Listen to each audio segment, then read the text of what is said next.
थोरो इंतज़ारु कयो इन रिटर्न उस में वेठा हो हीअं त सिजु लथो तो तव्हां सभिनी जी महिरबानी यकीनन ख़ुशीअ जी ॻाल्हि आहे इहे जेके असांजा क़ौमी कारकुन हितां जा शहरी असांजा साथी मुख़्तलिफ़ सियासी जमायतुनि मां सिंध नेशनल पार्टी में शामिल थिया आहिनि उन में उन ते एतमाद कयो अथनि उन क़यादत ते असांखे भलीकार चऊं था सभिनी जा नाला कोन खजंदा पर रोशन काफ़ी तफ़सीली नाला खणी आयो सभिनी दोस्तनि खे भलीकार चवां थो यकीनन ॻाल्हि पई हली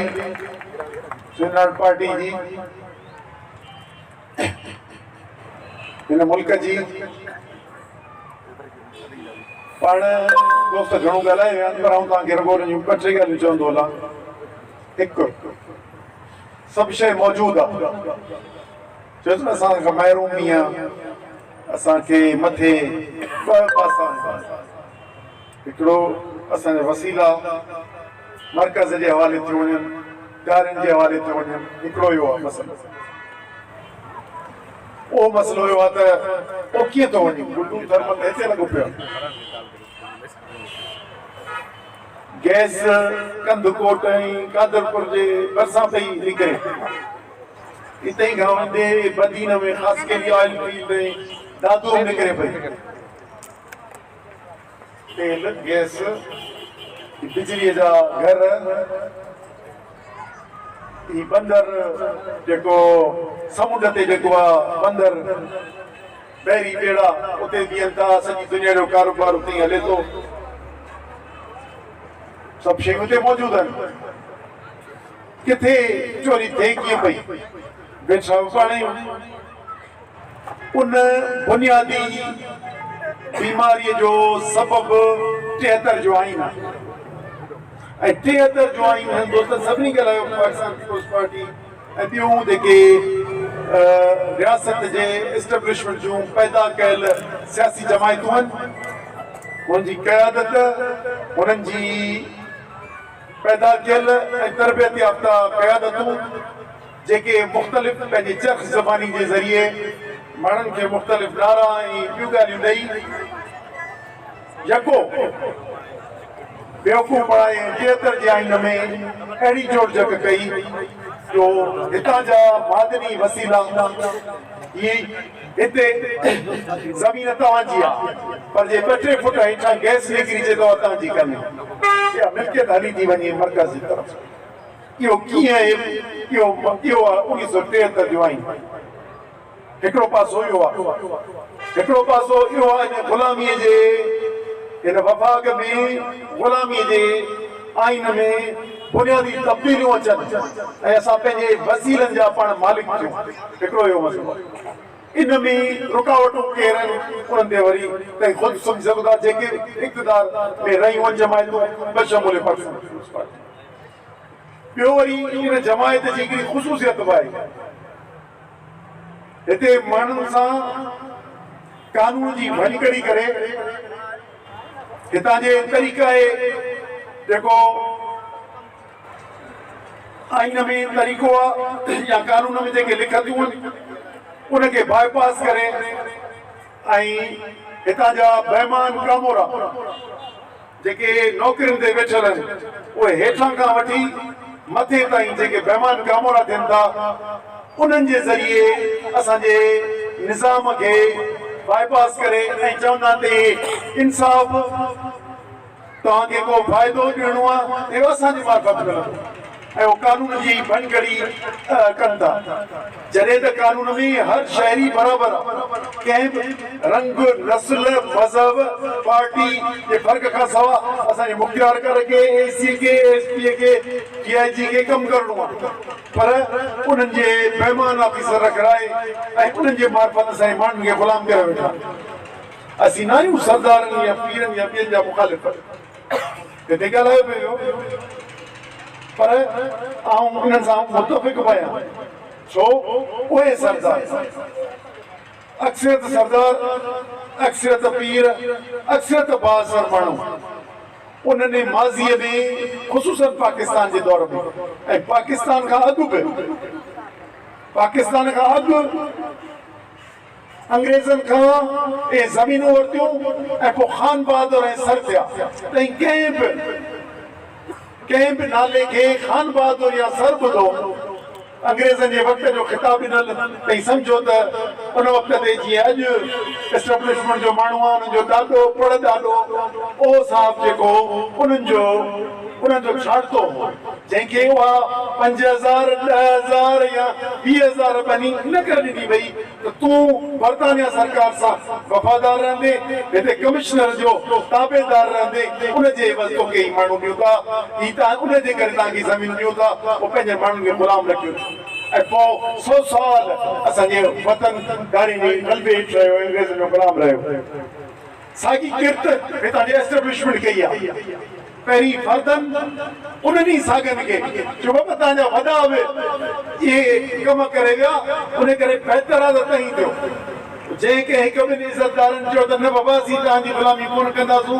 उन्हनि जे कबीले मां ॿिए माण्हू खे पैदा करे उनजो टोड़ पैदा करे उनजे साम्हूं करे ऐं उन सियासत खे जारी रखियो ऐं कुझु 100 माण्हू ऐं हाणे 2-3 हज़ार माण्हू उन्हनि खे उहो डील करे ऐं ही आइन मणियो वेठा आहिनि ऐं उन्हनि जे ज़रिए हुकुमरानी कंदा रहनि था पोइ कॾहिं कहिड़ियुनि पार्टियुनि में कॾहिं कहिड़ियुनि पार्टियुनि में अक्सर पोइ हुकुमरान रहनि था इन सॼे ते साईं जीएम सैद जेको अॼु जेको हीउ आहे असांजो इन को वॾो को कमाल न आहे ही सॼो साईं जीएम सैद जेको इहो सच चवणु शुरू कयो साईं जीएम सैद पंहिंजे हयातीअ में अक्सर वक़्तु नज़रबंदी या जेल हेठि रहियो हिते जेको साईं गुडूअ मां आख़िरी दफ़ो निकितो हुन मां संदसि गॾु हे 2-3 महीना थिया आज़ादु थियो पर हितां गुडूअ खां वियासीं वरी बची वियासीं हर वक़्तु बंदि कयो पर साईं इन ते सच चवणु लिखियो उन ते चयो उन वक़्त जा हम असर जेके साथी दोस्त जेके चङा मुड़ुस वास्तेदार छो त उहे पंहिंजे वतन खां वधीक पंहिंजी ज़ात सां वफ़ादार आहे पंहिंजी चङा मुड़ुसी सां वफ़ादार हुआ उन करे उन्हनि रियासत जे एस्टेब्लिशमेंट जी वफ़ादारी कई जॾहिं साईं अंग्रेज़नि जे ख़िलाफ़ पंहिंजे कम पे कयो और अंग्रेज़नि जी वफ़ादारी कई वरी उनजे पोइ वरी उन्हनि जी हितां जे एस्टेब्लिशमेंट जी वफ़ादारी कई उहे परे थींदा विया पर साईं उन जॾहिं सन में बिजली बि न हूंदी ऐं नज़रबंदी बि हूंदी साईं उन वक़्तु बि उहो सच लिखंदो रहियो चवंदो रहियो ऐं पंहिंजे किरदार सां किथे बि मौक़े परस्ती न कई ऐं साईं जीएम सैद वाहिद माण्हू आहे जंहिं लाइ हिकु माण्हू न अणॼाण माण्हू कंहिं बि माण्हू मुखालिफ़ सियासी जमायतुनि बि ऐं पंहिंजे माण्हुनि बि चयो उहो सिको पैदा न थियो आहे जेको जीएम सैद खे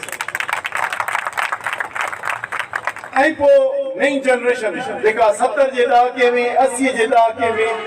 उहा पैदा थी जेका वक़्तु बि वक़्तु जॾहिं ॿोली न पिए हिते पढ़ाइण लाइ रखियऊं त उन लाइ मज़ाहिम न कई जॾहिं उन खां वन यूनिट जॾहिं लॻायो वियो त वन यूनिट जे ख़िलाफ़ सूबनि जी हैसियत ख़तमु कई वई उनजे बहाली लाइ उन्हनि जदोजहद कई उहे अदीब हुजनि शाइर हुजनि ॿिया हुजनि सभु कई यकीनन उन खां पोइ साईं जे विछोड़े खां पोइ मुख़्तलिफ़ मरला आया हिते खोड़ दोस्त ॿुधाएगा क़ौमी कारकुन असीं गॾु रहिया आहियूं आउं उनजो उन्हनि सां गॾु क़ौमी कारकुन रहियो आहियां असां हिननि मरलनि में गुज़रियासीं पोइ महसूसु थियो साईं वेठो त घणियूं छुड़वागियूं करणु शुरू कयूं सम्झो पियो असीं ॿार आहियूं यानी पीउ जॾहिं हूंदो आहे न पोइ माण्हू भले अचो वधो थी वञे पर ॿाराणी हरकतूं कंदो आहे साईं जॾहिं वियो त पोइ सभिनी खे सम्झ भाई त हीउ छा थियो घणा माण्हू जेके उते इन में आया पर पोइ मुख़्तलिफ़ मरलनि मां गॾजंदे इन्हनि ते ॾिठोसीं त यकीनन पंहिंजे वतन जो दिफ़ा करणो आहे ऐं जीअं असांजो दोस्त अमीर आज़ाद चयो पाणीअ जी हिफ़ाज़त कई सिंध जे जाग्राफी वहदत जॾहिं पाकिस्तान पीपल्स पार्टी ऐं MQM सिंध जो इंतज़ामी बराए 2012 में क़ौमी ऐं सूबाई असेंबलीअ मां बिल मंज़ूर करायो ऐं तव्हांजे इलाइक़े मां जेको MP हो उन सिंध खे विरहाइण जे लाइ वोट कयो हूंदो छो त अक्सर त ईअं थियो पर तॾहिं बि क़ौमी कारकुननि ओधी जदोजहद कई ऐं उनखे नाकाम कयो उन करे साईं खां पोइ बि जंहिं बि हाल में रहूं था उन ख़ुशूसन साईं जलाल महमूद शाह उन्हनि जो उन ते वॾो क्रेडिट वञे थो। हुन जॾहिं बि चुड़वाल तंज़ीमुनि खे मुख़्तलिफ़ प्लेटफॉर्मनि तां कमु कंदे नतीजा खेज़ न पिए थिया मुख़्तलिफ़ नालनि जे इतिहादनि उन्हनि खे गॾे गॾे पोइ सिंध खे जॾहिं ग़लति आदमशुमारी जे ज़रिए 2011 में उन्हनि खे अक़लियतम तब्दील करणु पियो वए त उनखे रद्द कराई। उनखे 2012 जी जेको ॾिठो बलदियाती निज़ाम हो उनखे ख़तमु कराई। उन खां पोइ जॾहिं बि इहो वक़्तु अचे थो हमेशह मुज़ाहिमत। हिन वक़्त ते जॾहिं पेटनि जी थी आहे त असांखे तॾहिं ख़बर पए जॾहिं ही कश्मीरनि जी आबादकारी थी आहे तॾहिं असांखे ख़बर पए थी यानी ही छा लिखी ॾेई आहिनि इन मां तव्हांखे अंदाज़ो थींदो त ही मथे छा लिखी ॾेई अची सघिया त पीपलनि सिंध जा पेट पहिरीं त वसीला 73 जा आइनूं लिखी ॾेई आया। कोयलो 18वीं तरमीम में पहिरीं सूबे जो लिखी मर्कज़ खे ॾेई आया। बाक़ी जेके सिंध जूं ज़मीनूं सिंध जा वसीला सिंध जो समुंड सिंध जो पेट इहे बि इन नमूने सां लिखी ॾेई आया त सिंध बलोचिस्तान जे इहो कब्ज़ो थी रहियो आहे। हाणे हिकिड़ा इहे मामला केरु संभालींदो ॿिया हुननि खे ज़रदारीअ समेत हुनजे शर्तनि खे छॾियो वियो आहे त घणो पाण खाओ कुझु सीमेंट हारियो किथे का नालीअ जी ॻाल्हि करियो किथे कंहिंखे को 5 रुपया ॾियो ऐं बात बंदि करियो। ऐं मजमूई तौर ते सिंध जो इंफ्रास्ट्रक्चर पोइ 14 सालनि में तबाही हेठि आयो ख़ुशूसन पीपल्स पार्टी वक़्त में उमूमन सभिनी दौरनि में इहो थियो आहे। उन्हनि खे केरु बचाईंदो जेकॾहिं असांजा चङा मुड़ुस सरदार ॿिया राय राज ते अचनि वतन जी सियासत कनि वतन जो दिफ़ा कनि वतन जे लाइ आइन में तब्दीलियूं आणीनि वतन जे लाइ हिते जेका ग़ैर मुल्की जी आबादकारी आहे उनखे रोकण जे लाइ पंहिंजो किरदारु अदा कनि असांजे पेट विकिरो खणनि था उन जे लाइ पंहिंजो किरदारु अदा कनि। ही त भाड़िया अहिड़ा आहिनि जो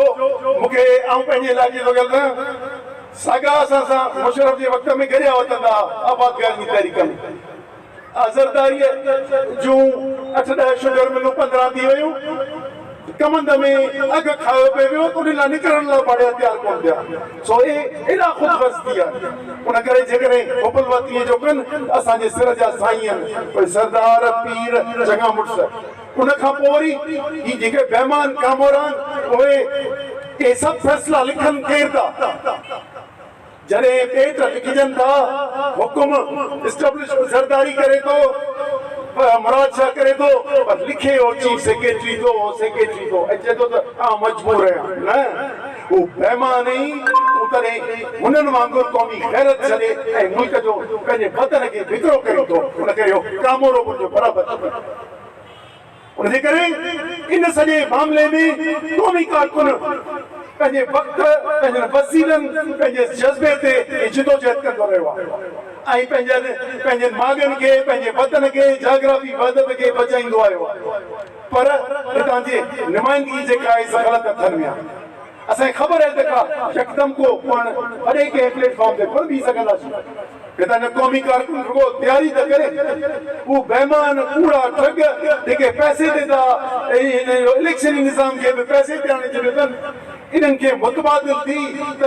ईमानदार इंसाफ़ पसंद ऐं जिदोजहद कंदड़ माण्हुनि में साबित थी पी गिटनि में ॾेखारियो त सही त माण्हू तव्हां ते एतमाद कनि ऐं हिननि बेमाननि जो मुक़ाबिलो शुरू करियो त हेठां हुनजी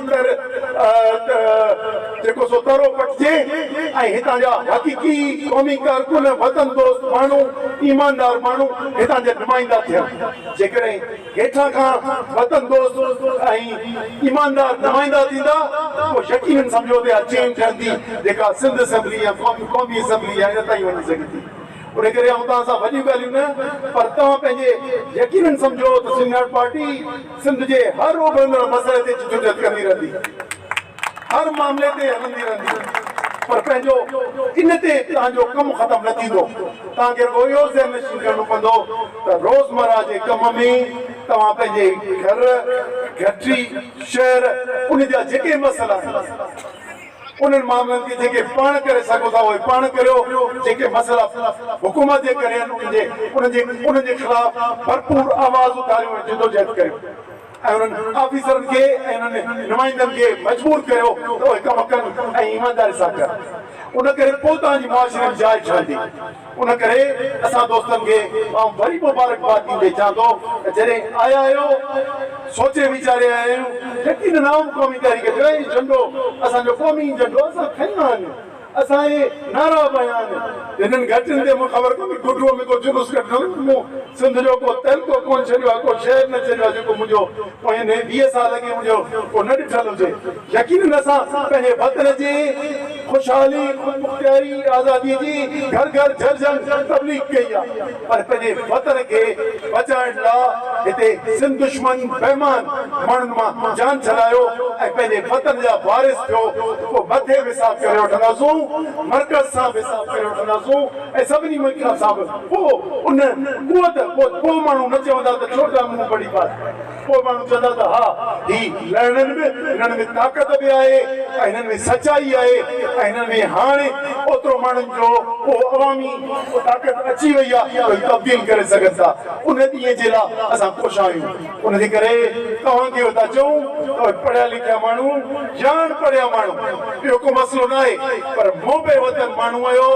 ऐं गैरत हुनजी क़ौम जे लाइ गैरत अचे थी त अचो ऐं क़ौमी जिदोजहद में साथ ॾियो, सिंध पार्टी जो साथ ॾियो, पाण हिन क़ौमी जंग में फतेह हासिल करियो। महिरबानी जी।